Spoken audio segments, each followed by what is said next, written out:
sekarang bikin paspor tuh ternyata udah ada yang by handphone kan ya?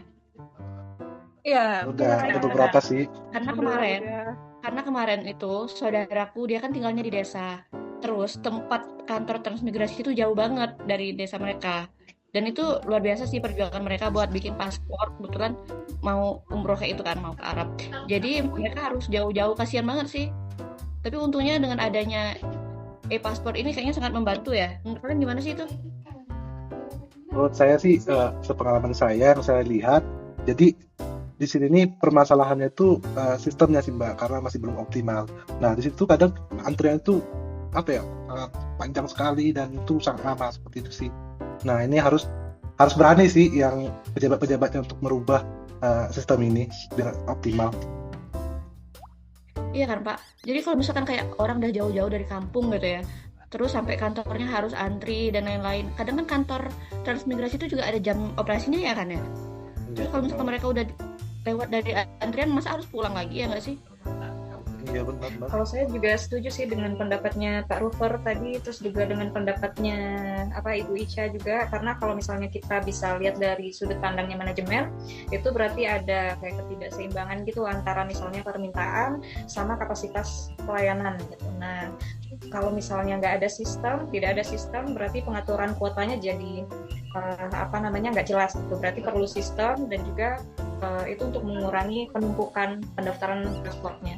Eh, saya juga mau nambahin ya, kalau kita cermati juga kan masyarakat tuh sering banget kurang mendapat informasi ya, kayak misalkan saudaranya Bu Ica tadi, mungkin nggak semuanya dapat informasi berkas-berkas apa aja yang harus dibawa ke kantor imigrasi gitu. Jadi banyak ketika mereka datang tuh tapi ternyata dokumennya belum lengkap, akhirnya bolak-balik deh kantor imigrasi, akhirnya makan waktu dan biaya transport.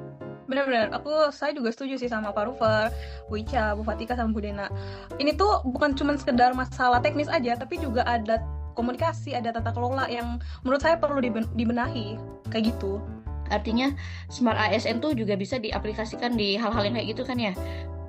Harus mampu melihat masalah sampai ke akar-akarnya dan bukan hanya di permukaan untuk menghasilkan satu buah perubahan ya. Iya, setuju banget. Aplikasi e-paspor ini diluncurkan menurut kalian apakah ini sekedar perubahan teknologi aja atau ada yang lain? Nah, mungkin saya ingin berpendapat juga ya. Nah, kalau menurut saya sih bukan ya, karena ini lebih ke kayak perubahan dari segi pola pikir. Nah, misalnya dari segi sistem yang manual ke sistem yang berbasis informasi. Jadi sudah sistemnya data. Dari antrian yang fisik kita bisa ke antrian yang terjadwal. Jadi pakai digital. Saya setuju sih dengan pendapat Ibu dengan tadi. Nah, ada beberapa teman juga yang lagi ngurus paspor. Nah, di sini mereka mengatakan bahwasanya mereka tuh sudah memiliki kepastian dari paspor ini. Nah, mereka harus datang kapan itu sudah ada di aplikasinya. Nah, ini menurut saya Smart RSN ini sudah terlaksana sih di uh, kementerian ini dan tidak lagi spekulatif kayak dulu seperti itu masyarakat sekarang. Iya, ya. Selain itu, menyambung dari yang dikatakan sama Pak Rufer ya, saya juga melihat dengan adanya aplikasi e-passport ini transparansi itu juga meningkat gitu. Karena pembayaran non tunai itu kan membuat aliran dananya itu mudah dilacak ya teman-teman ya. Jadi membuat prosesnya lebih transparan dan akuntabel.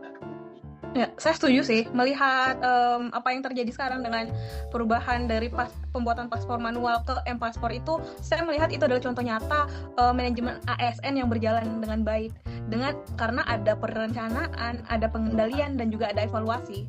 Gitu, jadi nggak cuma nyusun rencana mau buat m-paspor, tapi dari pembuatan m-paspor ini ada evaluasi yang terus dilakukan untuk meningkatkan pelayanan terhadap masyarakat menurut saya. Iya ya, padahal paspor itu tuh dia tuh bukan bikin paspornya online tapi sebenarnya cuma kayak antriannya aja ngambil online gitu kan.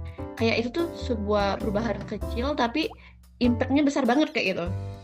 Sama yang kayak aku bilang tadi, kalau misalkan orang udah jauh-jauh dari kampung gitu ya, dia udah antri lama-lama tahunya uh, apa pelayanannya udah tutup kayak gitu, atau ada berkas yang tinggal kayak kata Mbak Patika tadi ya. Jadi kita semuanya sepakat ya kalau teknologi itu hanyalah alat, yang penting itu adalah perubahan cara mengelola pelayanan tadi ya. Betul. Nah, kalau di tempat teman-teman semua, apa kamu membuat transformasi m-paspor ini bisa berjalan dengan baik atau gimana? menurut saya sih yang pertama sih ya, ini kenapa adanya perubahan seperti yang sekarang ini yang nampaknya luas itu pertama dari komitmen pimpinan.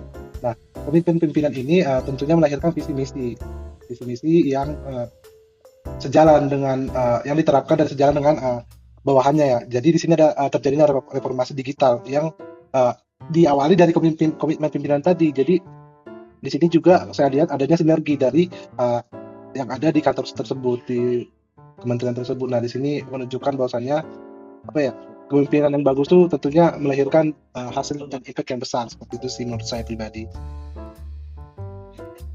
Oke, kalau pendapatnya Pak Rufer tadi terkait dengan berarti dari sisi komitmen pemimpinnya, kalau kedua mungkin kalau dari pendapat saya itu terkait dengan kesiapan dari SDM-nya. Jadi artinya ASN ya, karena SDM itu berkaitan dengan ASN, berarti ASN ini dia harus mau belajar dengan sistem yang baru gitu. Jadi nggak monoton dengan sistem yang lama. Jadi kalau tidak ya digitalisasi atau teknologi itu cuma jadi simbol gitu. Nah, jadi artinya juga inovasi itu nggak harus sekedar kita mengikuti tren teknologi, tapi juga bisa menjawab atau bisa menjadi solusi dari masalah yang konkret tadi. Misalnya kayak antrian yang panjang, terus misalnya tidak ada transparansi, terus juga waktu yang nggak efisien. Nah, terus juga artinya perubahan itu harus kita mulai itu dari kita bisa mengidentifikasi masalahnya. Jadi harus menemukan dulu nih masalah pelayanannya ada di mana. Nah, terus juga karena ini berkaitan dengan smart ASN, berarti kita nggak hanya menggunakan teknologi, tetapi juga harus paham, terus harus mampu untuk mengelola, terus juga harus mampu untuk mengembangkan sistem tersebut gitu. Nah, jadi menurut saya perlu adanya kayak pelatihan, terus juga penguatan kapasitas supaya fondasi dari keberhasilan smart ASN-nya itu benar-benar bisa tercapai. Menurut saya gitu sih. Sedikit menambahkan juga ya dari pendapatnya Bu Dena tadi, selain perlu dilakukan edukasi dari segi SDM-nya, yaitu ASN yang menjalankan tugas tersebut, saya rasa juga perlu yang namanya semua kebijakan itu perlu disosialisasikan kepada masyarakat sebagai user gitu.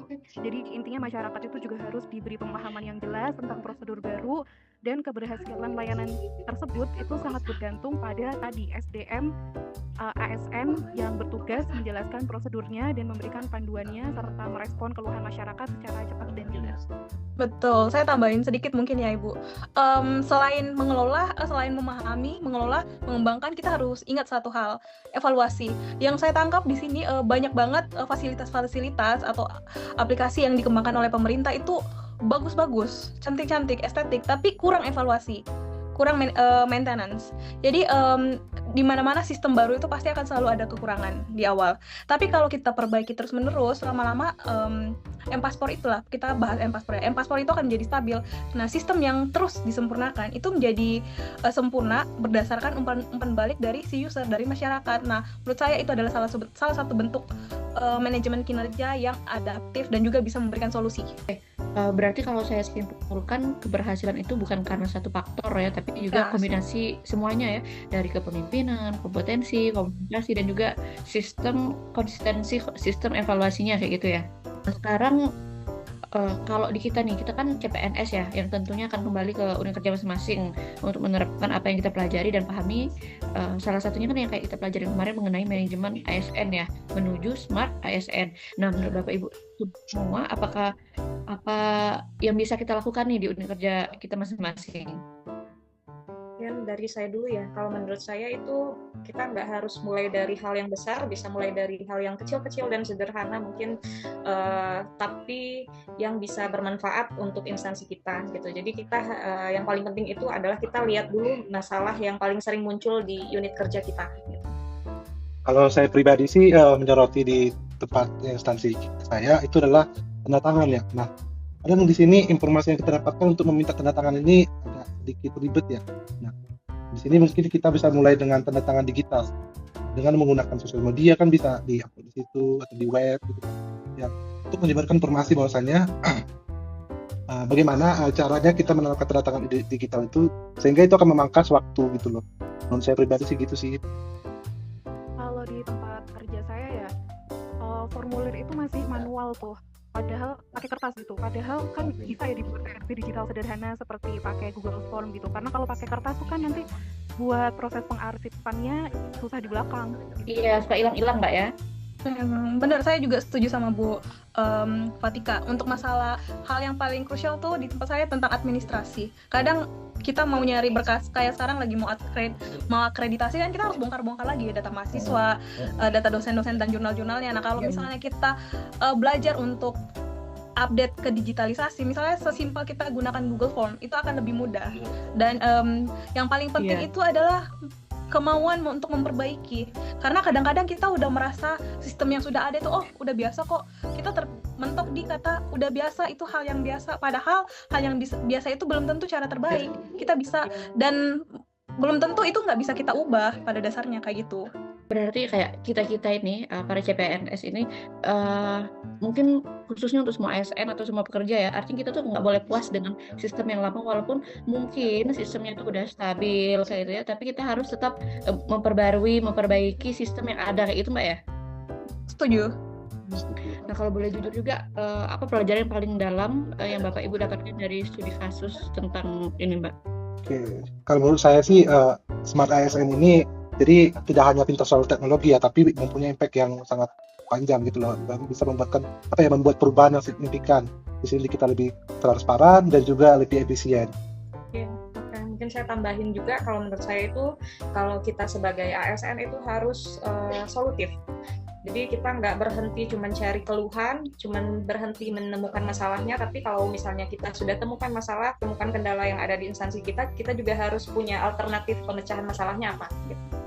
Iya, menyambung juga ya bahwa alternatif yang sudah ditemukan, solusi yang mungkin udah dirumuskan, itu kan melahirkan inovasi ya teman-teman. Nah, inovasi itu harus disosialisasikan dengan kita belajar kolaborasi gitu. Karena inovasi nggak bisa dilakukan sendiri, ya nggak sih? Betul, setuju. Dan yang paling penting menurut saya, kita ingat kita ini ASN, kita pelayan masyarakat. Kita wakil pemerintah untuk melayani masyarakat. Jadi kalau pelayanan lebih mudah, berarti kita bisa dikatakan berhasil sebagai pelayan masyarakat. Itu menurut saya. Setuju. Iya, sepakat sih. Berarti memang kata Smart ASN itu bukan sekedar label ya, tapi memang menjadi karakter gitu kan, yang adaptif, komunikatif, kolaboratif, dan juga berorientasi solusi ya. Nah, Bapak Ibu, hari ini kan kita nggak hanya melihat contoh-contoh inovatif dan terbaik seperti kayak digitalisasi e-paspor itu ya.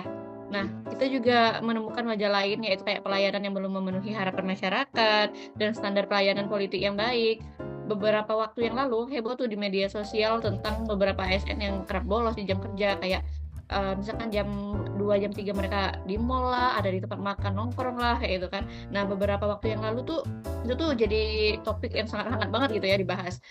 Akhirnya tuh diberhentikan dari jabatannya karena tidak disiplin berat gitu. Nah, ini bukan sekadar kasus personal sih, mungkin udah jadi kayak kasus nasional kebanyakan gitu ya. Nah, ketidakhadiran ASN tanpa alasan yang jelas telah menjadi sorotan publik nih. Dan lembaga pengawas kepegawaian juga. Menurut Bapak Ibu, apa sih yang salah dari sistemnya atau kasus-kasus yang kayak ini? Menurut saya sih Bu Ica ya, di sini saya menyoroti kurangnya manajemen disiplin di ASN ini. Apalagi kan ASN ini kan pelayanan masyarakat ya. Nah, di sini saya melihat bahwasannya mereka tuh bolos kerja itu tanpa alasan yang jelas gitu ya. Ini menunjukkan bahwasannya ASN sekarang ini banyak yang kurang berintegritas, pengawasan yang kurang bagus, serta ini sudah menjadi habit gitu Mas. Ini sih yang saya soroti sih, manajemen disiplinnya yang sangat kurang.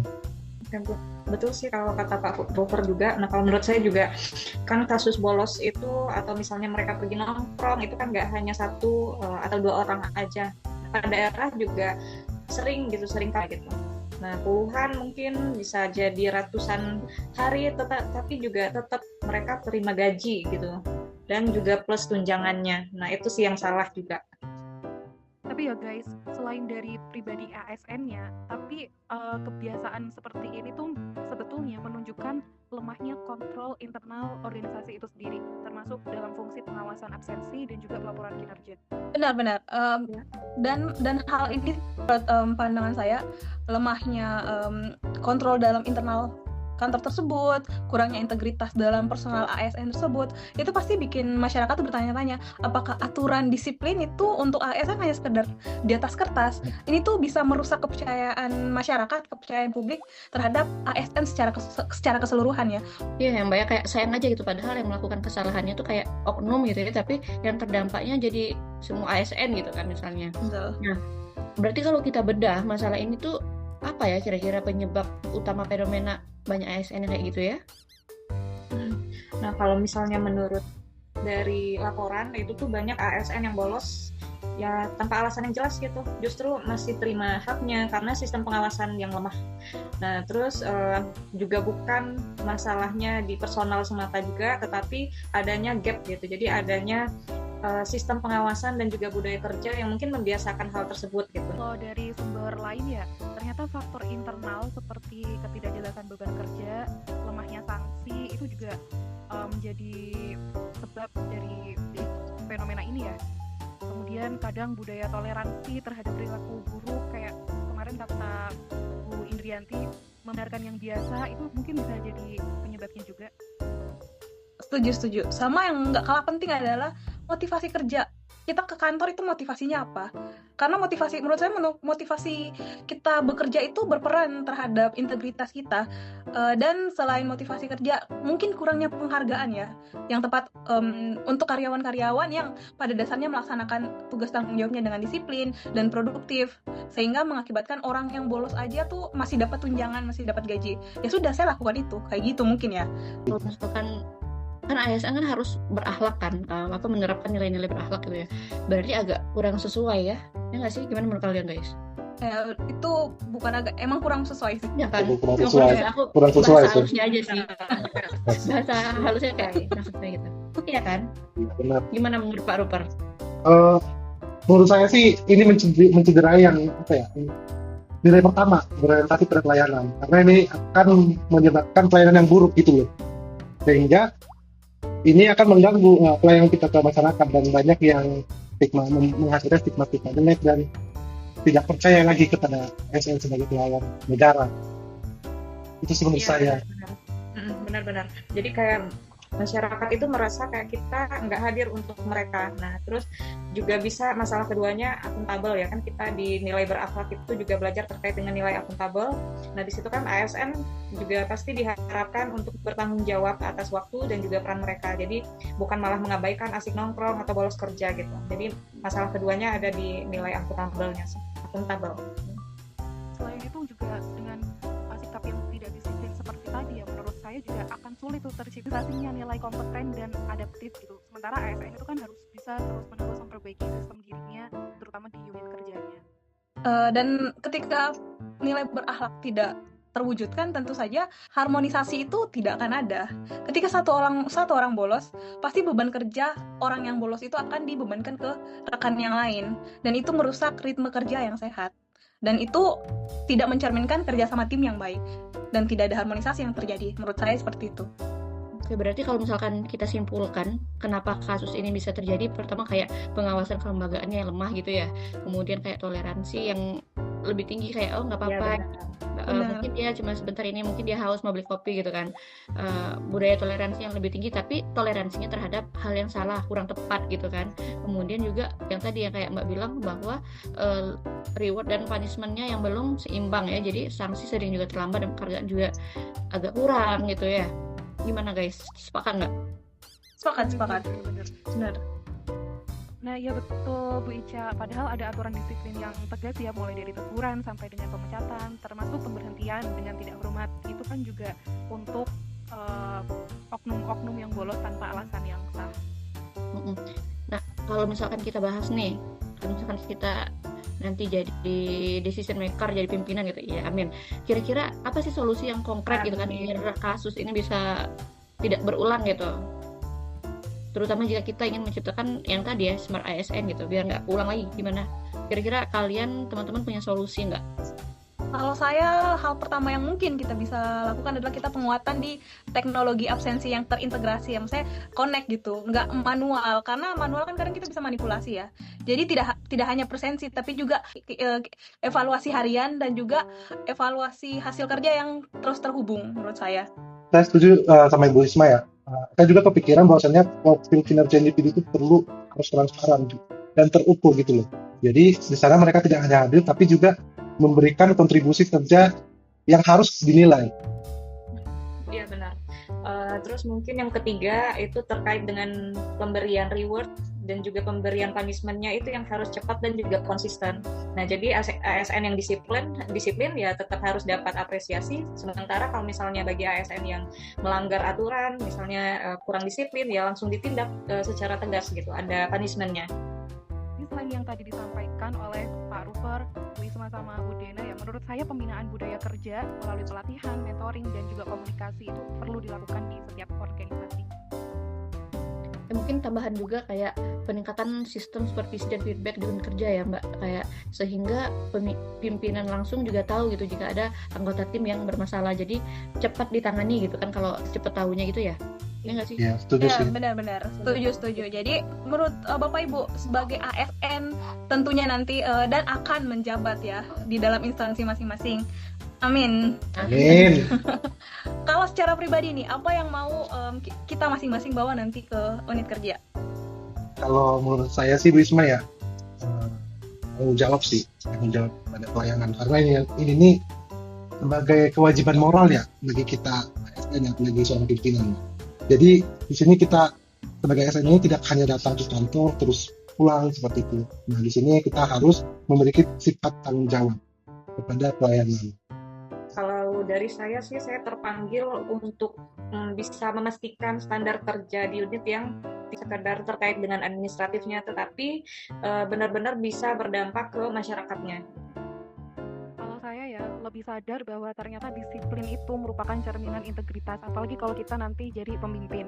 Ketika kita disiplin, masyarakat pun bisa jadi meningkat tuh kepercayaannya pada kita. Iya, dan juga kita sebagai Smart ASN tuh harus proaktif, bertanggung jawab, dan siap dipertanggungjawabkan. Apalagi kan kita dosen ya, kayak secara tidak langsung kita tuh bakal jadi contoh dan dicontoh oleh mahasiswa kita gitu. Kayak aku dulu pas jadi mahasiswa tuh aku kayak, ih ibu itu keren banget ya, dan aku pengen jadi kayak beliau gitu. Dan itu tuh apa ya, artinya kita harus jadi role model juga untuk mahasiswa kita gitu kan. Kalau misalkan kita aja tidak bertanggung jawab dan tidak mempunyai nilai-nilai yang disiplin dan lain-lainnya tadi, berarti kan gimana mahasiswa kita mau bener kayak gitu ya? Ya, Benar, setuju Bu Isma. setuju. Setuju. Kayak kemarin yang dibilang sama Ibu Indria Ningtyas, kan suatu saat kita akan jadi role model, inspirasi buat mahasiswa kita. Kalau kita nggak bisa memberikan inspirasi buat mahasiswa kita, nantinya luaran untuk kampus kita, luaran itu kan mahasiswa kita ya, mereka akan jadi apa? Sementara penerus bangsa adalah mahasiswa sendiri, kayak gitu. Nah itu ya. Ya, setuju. Benar-benar setuju sih sama kamu. Kalau sekarang aja bangsa kita udah kayak gini, kalau kita nggak memberikan yang terbaik dengan mahasiswa kita, terus kedepannya akhirnya makin bobrok lagi dong ya kan? Ya. Betul, setuju. Karena kan kita pilar pendidikan, pilar pendidikan gitu. Benar. Menuju generasi emas 2045. 245, iya Iya. benar. Ya, mari kita wujudkan sama-sama. Semangat. Semangat. Semangat.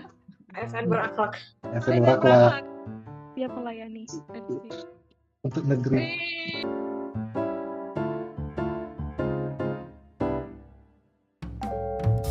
Dulu, mau liburan ke luar negeri, baru siapin paspor aja, udah jadi cerita sendiri. Dari bangun, siap-siap, langsung berangkat dalam sekejap. Bawa dokumen asli, nggak lupa difotokopi, sempetin sarapan roti, bawa bekal nasi, ngebut ke imigrasi. Kirain masih sepi, taunya udah ngantri. Tapi, dulu belum ada M-Paspor. Bisa daftar kapan aja, di mana aja. Sebelum ke imigrasi, foto dokumen asli, isi lengkap data diri, pilih pembayaran sesuka hati. Pagi, siang, sore, datang sesuai waktu yang dipilih. Kalau sudah jadi, ambil sendiri bisa. Diantar ke rumah, bisa. Antri lebih cepat, masa berlaku lebih lama. Bikin paspor makin mudah dengan M-Paspor.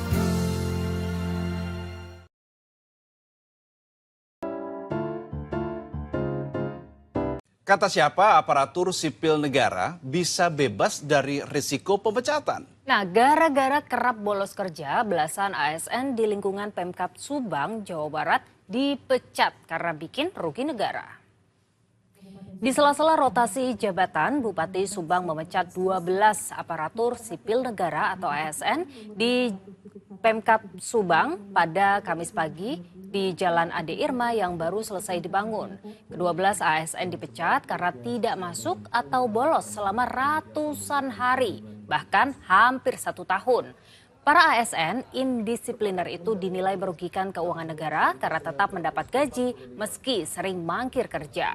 Menurut Bupati Subang, saat ini ada sekitar 500 ASN di Pemkab Subang yang indisipliner. Pihaknya akan menindak tegas dan tidak menutup kemungkinan melakukan pemecatan lagi.